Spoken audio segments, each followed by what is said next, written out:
reality. The only thing I can see is my own silhouette. Good morning mga ka-journeys! Welcome back! Ngayon, pupunta na tayo dito sa second load ko for used car. Magkakarga ako ng mga used cars pa uwi ng Hungary. Sa wakas, makaka-uwi ako ng home base since June 12.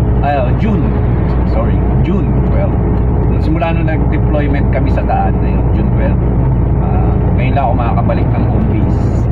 Well, tuloy-tuloy yung ating biyahe.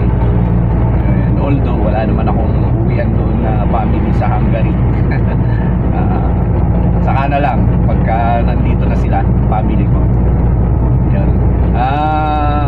Ngayon, uuwi ako ng Hungary para may pa-check yung mga truck. Problema nito. Siyempre, sa tagal ng biyahe, napapagod din itong aking truck. Meron din kailangang mga i-adjust, konting repair. Kaya napilitan na akong uwi ng Hungary. Siguro mga tomorrow or Wednesday morning, nasa Hungary na tayo kasi nandito pala sa Germany. Pipick up ako ng used car. So mga ka-journeys, stay lang kayo at i-update ko kayo sa ating bahiging biyahe.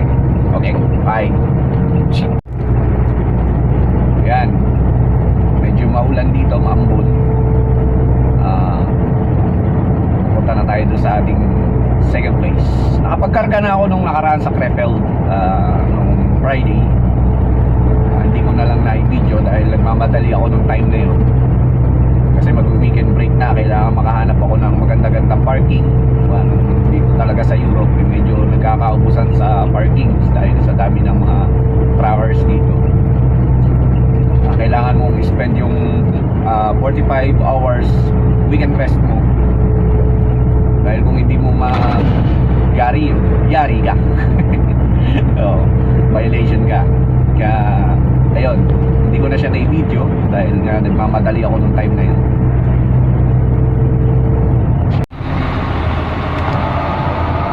Yup, andito na tayo.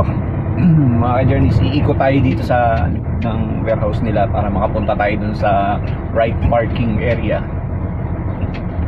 Yan, ito yung mga used cars ating ikakarga. Pili tayo dito ng 4 mamaya.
It's okay.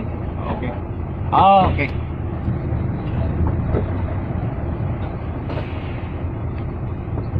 Thank you.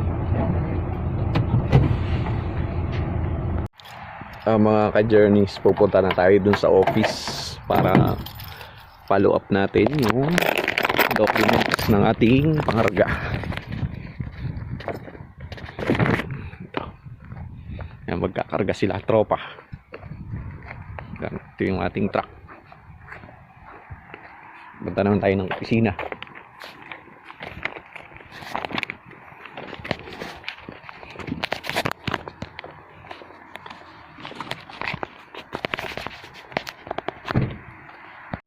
Mga ka-journeys, ito nakuha ko na yung mga documents.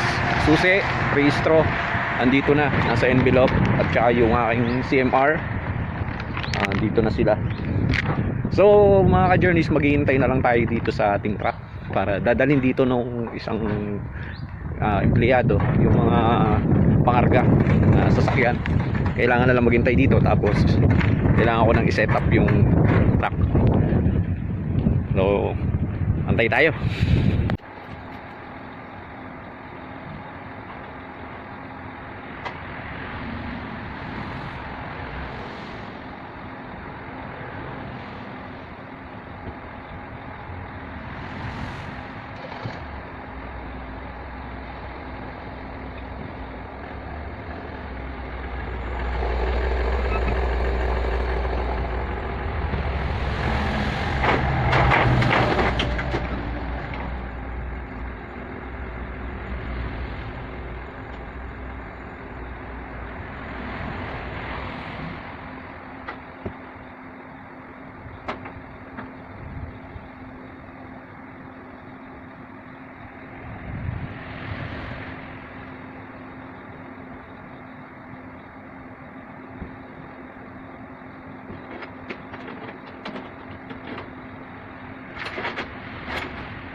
So ayan mga ka-journeys, nakasapag-set na tayo dito sa upper deck, second deck, tapos i-lalashing points ko na lang siya.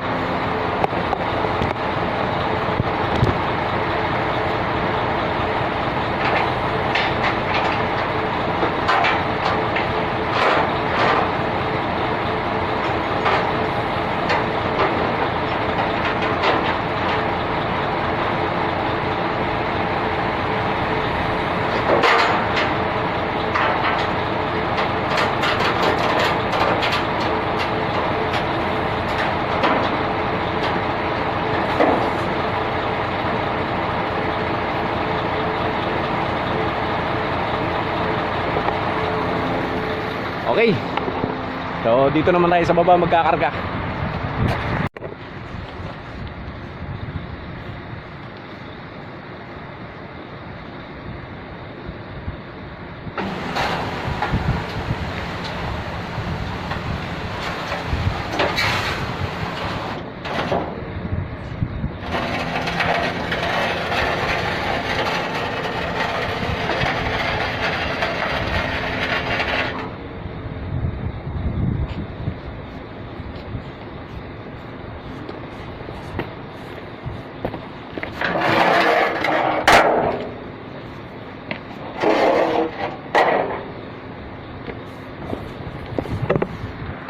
Okay, nai-set up ko na yung sa ibaba. Set up naman natin ngayon yung height niya.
Okay guys, mga ka-journeys, tapos na tayo mag-load. Ayan, loaded na ako ng 8 cars. Okay, pahinga lang ako ng konti, tapos bakbak na uli. Ayan. Okay, mga ka-journeys, maraming salamat po sa inyong pagsubaybay sa aking vlog. And sana po patuloy nyo ako suportahan. Paki-share po ang ating video para updated po kayo sa mga videos dito sa Europa, sa aking pakikipagsapalaran. And sasama ko kayo sa aking biyahe dito sa Europa. So thank you po, maraming salamat, and see you sa next vlog. Paalam!